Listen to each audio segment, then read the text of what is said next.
Hello दोस्तों, आज के वीडियो में देखने वाले हैं बिहार डाटा एंट्री ऑपरेटर का एग्ज़ाम जो आपका होने वाला है 24 सितंबर 2023 को।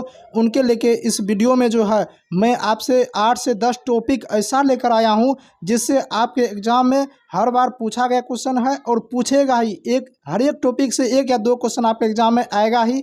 तो आप खुद समझ सकते हैं ये वीडियो आप लोगों के लिए कितना इम्पोर्टेंट होने वाला है। तो आप लोग जो है इस वीडियो को लास्ट तक देखें और साथ ही साथ समझते भी जाना है और आपको याद करते हुए जाना है क्वेश्चन को। तो आज का पहला क्वेश्चन है, भारतीय संविधान का अनुच्छेद 43B किसका प्रावधान करता है। यानी आपका 43B पूछा जा रहा है। तो आपका अनुच्छेद से एक क्वेश्चन आएगा, इनको आप लोग जो है नोट कर लीजिए। और आपको जितना भी इम्पोर्टेंट अनुच्छेद है आपको जो है सभी अनुच्छेद को एक बार देख लेना है। नहीं तो आप लोग कमेंट करके बताइए, तो नेक्स्ट वीडियो जो है सिर्फ अनुच्छेद पे लेकर आऊँगा, उसमें सिर्फ मेन अनुच्छेद आपको दिया जाएगा। तो इनका राइट आंसर हो जाए सहकारी समितियों को बढ़ावा देना। इससे रिलेटेड जानते हैं, देखिए आपका ग्राम पंचायत आपके सिलेबस में दिया गया है। तो ग्राम पंचायत का अनुच्छेद पूछेगा ही पूछेगा, इसको 100% आप लोग नोट कर लीजिए। तो अनुच्छेद 40 जो आपका ग्राम पंचायत का गठन करता है। तो आपसे पूछेगा ग्राम पंचायत से कौन अनुच्छेद इनमें से संबंधित है, तो अनुच्छेद 40 हो जाएगा। सिविल नागरिक संहिता पूछेगा किस अनुच्छेद से है, तो अनुच्छेद 44। अनुच्छेद 51A है आपका मौलिक कर्तव्य से। वहीं आपका अनुच्छेद 124 पूछेगा तो वो आपका सुप्रीम कोर्ट से है। तो इन चारों बातों को आपको याद रखना है, काफ़ी इंपॉर्टेंट है। इससे एक क्वेश्चन आपके एग्जाम में आएगा। तो आप जो है सभी अनुच्छेद को भी साथ ही साथ देख लेना है, काफ़ी नज़दीक आ चुका है एग्जाम। तो आप लोग के लिए एक सूचना है कि जिनका एग्ज़ाम जो है आपका काफ़ी नज़दीक आ चुका है और उनको लेकर जो हम लोग जो है मेरी टीम जो है एक PDF तैयार किया है आप लोगों के लिए। इस नंबर पे आप कांटेक्ट करके उस PDF को आप परचेज कर सकते हैं सिर्फ 51 रुपया में। तो आप लोग जो है जिनका तैयारी अच्छा नहीं है तो आप इस PDF को जरूर खरीद लें और आप जो है कम से कम उस PDF को एक बार पढ़ के जाइए। उसमें सिर्फ वही क्वेश्चन है, लगभग आपका 500 ऑब्जेक्टिव क्वेश्चन उसमें दिया गया आपका एग्जाम से रिलेटेड। तो आप लोग जो उस PDF को जरूर बाय करें। नेक्स्ट क्वेश्चन है क्वेश्चन नंबर 2, किस गवर्नर जनरल ने सती प्रथा को गैर कानूनी घोषित किया था। देखिए आपका गवर्नर जनरल से जो है आपका ये सभी टॉपिक लेकर आ चुका हूँ, यहाँ से क्वेश्चन आएगा ही गवर्नर जनरल से अगर क्वेश्चन आया तो इनका राइट आंसर है लॉर्ड विलियम बेंटिंग हो जाएगा। देखिए सहायक संधि का जन्मदाता बोले तो आपको लॉर्ड वेलेजली को कहा जाता है। द्वैत शासन जो लागू किया था वो आपका रॉबर्ट क्लाइव किया था। साथ ही साथ देखिए राज हड़प नीति जो है वो आपका लॉर्ड डलहौजी जो है राज हड़प नीति लागू किया था। भारत में रेलवे का जनक किसे कहा जाता है, तो लॉर्ड डलहौजी को कहा जाता है। भारत में रेलवे का जनक यानी कि हमारा भारत जो है सबसे ज़्यादा विकास जो हुआ था वो आपका लॉर्ड डलहौजी के समय हुआ था। स्थानीय स्वशासन के जनक जो आपका लॉर्ड रिपन को कहा जाता है। वही vernacular press act Lord Lytton ने लाया था। यहाँ पे देखिए ये क्वेश्चन आपसे पूछा जाएगा कि वर्नाक्यूलर प्रेस एक्ट किसने लाया था, तो लॉर्ड लिटन हो जाएगा। यहाँ से एक क्वेश्चन और बनता है कि वर्नाक्यूलर प्रेस एक्ट को समाप्त किसने किया था, तो लॉर्ड रिपन हो जाए। दोनों बात को याद रखना है। वर्नाक्यूलर प्रेस एक्ट किसने लाया, तो लॉर्ड लिटन। वही समाप्त किया तो लॉर्ड रिपन। अब आपके सवाल आ रहा है कि वर्नाक्यूलर प्रेस एक्ट क्या होता। देखिए जब हमारा देश जो है गुलाम था तो उस समय जब प्रेस आ रहा था तो प्रेस में जो है ऐसी बातें बताई जाती थी कि आपको अंग्रेज़ का बात नहीं मानना है, ये नहीं करना है, आप उनके लिए जो आंदोलन कीजिए। तो ये सभी बात प्रेस में दिया जाता था। तो इससे अंग्रेज़ को ऐसा लगा कि इससे तो हमारा यानी कि ये जो है हमारा शासन जो है नहीं हो पाएगा अच्छे तरीके से। तो उनके लिए जो है अंग्रेज़ों ने एक यानी लॉर्ड लिटन जो है प्रेस एक्ट लाया, जिसके तहत सभी प्रेस एक्ट को बोला गया कि हिंदी में छपने वाले सभी प्रेस एक्ट को बंद किया जाए। और साथ ही साथ जितना भी आपका न्यूज़पेपर आ रहा है, कोई भी प्रेस आ रहा है, प्रेस बोले तो आप न्यूज़पेपर समझिए, तो मैगजीन समझिए, ये सब जिनके माध्यम से आपको न्यूज़ मिलता है, तो वहाँ पे बोला गया कि आप इंग्लिश में छापिए, हिंदी में नहीं छापना है। तो इससे हुआ क्या कि भारत के लोगों को तो मालूम था नहीं कि यानी कि इंग्लिश लैंग्वेज, तो वो समझ नहीं पा रहा था। तो इसलिए इसी को कहा जाता है वर्नाक्यूलर प्रेस एक्ट। लाया किसने, लॉर्ड लिटन। समाप्त किसने किया था, लॉर्ड रिपन। इन बातों को भी याद रखना है। हमें उम्मीद है आप लोग को समझ आ रहा होगा अच्छी तरीके से। तो आप चैनल को सब्सक्राइब जरूर कर लीजिए।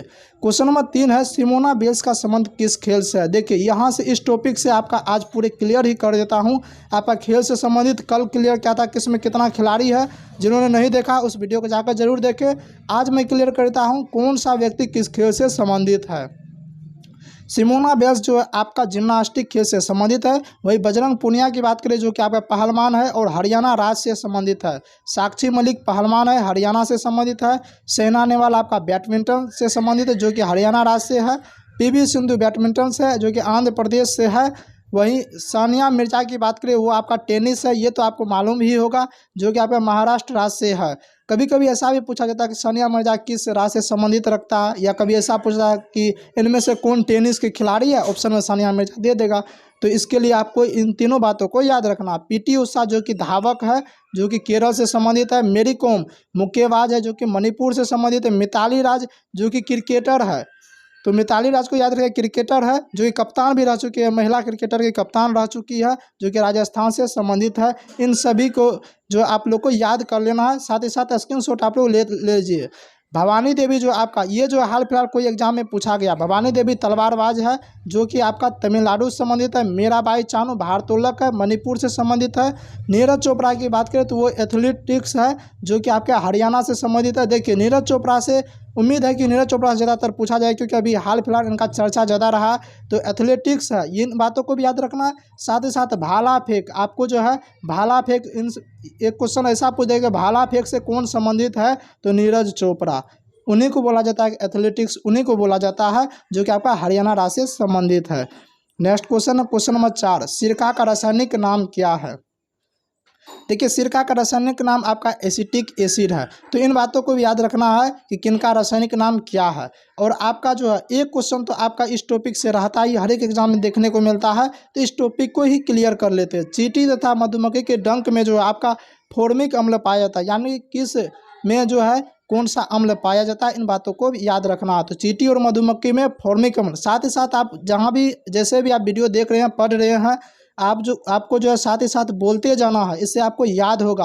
अगर इससे भी याद नहीं हो रहा तो आप कमेंट सेक्शन में लिखते जाइएगा, आपको 100% आपको यही याद हो जाएगा, आपको दोबारा पढ़ने की कोई ज़रूरत नहीं है। अंगूर की बात करें तो अंगूर में आपका टार्टेरिक अम्ल है, अमरूद में सिट्रिक अम्ल है, आंसू में जो आपका सियालिक एसिड है, अमाशय की बात करें तो हाइड्रोक्लोरिक अम्ल है, यानी कि HCl, कभी कभी HCl दे दिया जाता है तो HCl हो जाएगा। इमली में आपका टार्टेरिक एसिड है। एप्पल की बात करें तो मेलिक अम्ल है। वहीं पे अगर गन्ने की बात करें तो एकोनिक अम्ल है। वहीं पे चाय में देखिए, चाय में आपका टेनिक अम्ल पाया जाता है। तो इन सबको आपको याद रखना। क्वेश्चन नंबर 5 है, रामपा मंदिर किस देवता को समर्पित है। देखिए अगर आपका दक्षिण भारत से अगर क्वेश्चन आ रहा है तो इस टॉपिक से ये क्वेश्चन आएगा। अगर दक्षिण भारत से क्वेश्चन आएगा तो रामपा मंदिर आपका भगवान शिव को है। रामपा मंदिर और हड़प्पा स्थल यानी धोलावीरा को जो 2021 में यूनेस्को ने शामिल किया था, इसलिए ये क्वेश्चन आपका पूछने का चांस ज़्यादा है। तंजौर का वीरेदेश्वर मंदिर जो कि आपका भगवान शिव से संबंधित है, मैंने ये क्वेश्चन आपको बताया हूँ कि वीरेदेश्वर मंदिर का निर्माण किसने करवाया था। जल्दी से आप लोग कमेंट करके बताइए, वीरेदेश्वर मंदिर का निर्माण किसने करवाया था और तंजौर में है, भगवान शिव को समर्पित है। ये क्वेश्चन बताया था, आप लोग जल्दी कमेंट कीजिए ताकि हमें पता चले कि आप लोग जो पढ़ रहे हैं क्या आपको याद रहता है कि नहीं रहता है।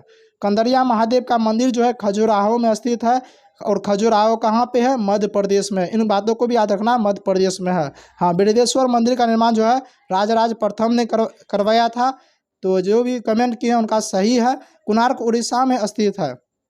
देखिए कोणार्क जो है आपका उड़ीसा में स्थित है, मतलब उड़ीसा में स्थित मंदिर जो कि आपका सूर्य भगवान को समर्पित है। देखिए ये क्वेश्चन आपसे पूछा जा सकता है कि आपका जो है सूर्य यानी कोणार्क मंदिर जो है कहाँ पे स्थित है। अब ये क्वेश्चन इसलिए पूछा जा सकता है, अभी हाल फिलहाल आपका G20 हुआ, वहाँ पे जो आपका चर्चा में रहा है। आप खुद अगर फोटो देखेंगे तो वहाँ पे जो है हमारे जो प्रधानमंत्री नरेंद्र मोदी, वो वहाँ पे दूसरे यानी कि दूसरे देश के जो भी प्रधानमंत्री उनके साथ फोटो वहाँ पे लिए, तो यहाँ से क्वेश्चन बनने के ज़्यादा चांस है।